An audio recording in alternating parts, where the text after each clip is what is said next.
pemerintah memastikan akan mencairkan THR PNS pada tahun ini. Meskipun saat ini pandemi COVID-19 masih berlangsung. Sedikit bocoran, THR PNS tahun ini akan full alias tidak dipotong seperti tahun lalu. Pemerintah pun saat ini sedang melakukan pembahasan terkait pencairan THR PNS. Salah satunya adalah mengenai skema yang akan digunakan, apakah mengikuti skema tahun lalu atau sebelum COVID-19.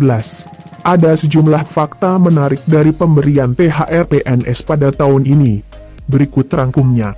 1. Masih dalam pembahasan Kementerian Keuangan masih dalam pembahasan untuk mekanisme pencairan THR PNS.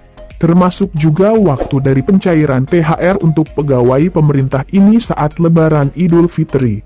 Mungkin juga masih dibahas kan kebijakan Kementerian Keuangan untuk pemberian THR, ucap Kepala Biro Hukum, Komunikasi, dan Informasi Publik Kementerian Pendayagunaan Aparatur Negara dan Reformasi Birokrasi, Kemenpan RB, Andi Rahadian II.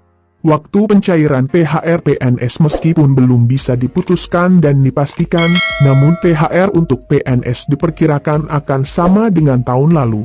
Jika mengacu pada tahun lalu, maka tertuang dalam Peraturan Pemerintah PP Nomor 24 Tahun 2020 tentang pemberian tunjangan Hari Raya tahun 2020 kepada PNS, prajurit TNI, anggota kepolisian, pegawai non-PNS, dan penerima pensiun atau tunjangan.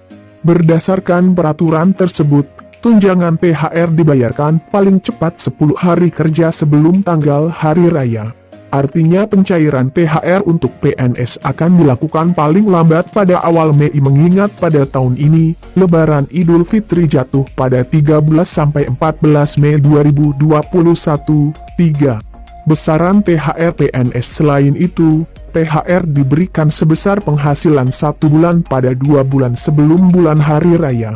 Kemudian di dalam pasal 15 ayat 2 menyebutkan tunjangan Hari Raya sebagaimana dimaksud pada ayat 1, belum dapat dibayarkan, tunjangan Hari Raya dapat dibayarkan setelah tanggal Hari Raya.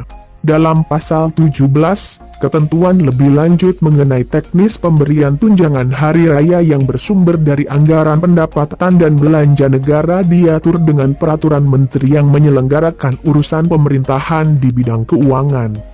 Kemudian pada ayat 2 ketentuan lebih lanjut mengenai teknis pemberian tunjangan Hari Raya yang bersumber dari anggaran pendapatan dan belanja daerah diatur dengan peraturan Kepala Daerah 4. Pencairan THR PNS ada di tangan Sri Mulyani. Keputusan pencarian untuk ASN berada di tangan Kementerian Keuangan.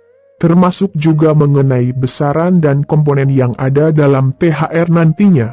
Pada tahun lalu sendiri, komponen THR untuk ASN ada yang sedikit berbeda dibandingkan tahun sebelumnya karena hanya meliputi gaji pokok dan tunjangan yang melekat, dengan tunjangan kinerja tidak dimasukkan dalam komponen THR 2020.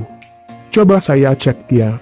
Soalnya ini juga masuk ranahnya Kementerian Keuangan sih, ujar Kepala Biro Hukum, Komunikasi, dan Informasi Publik Kementerian Pendayagunaan Aparatur Negara dan Reformasi Birokrasi, Kemenpan RB, Andi Rahadian.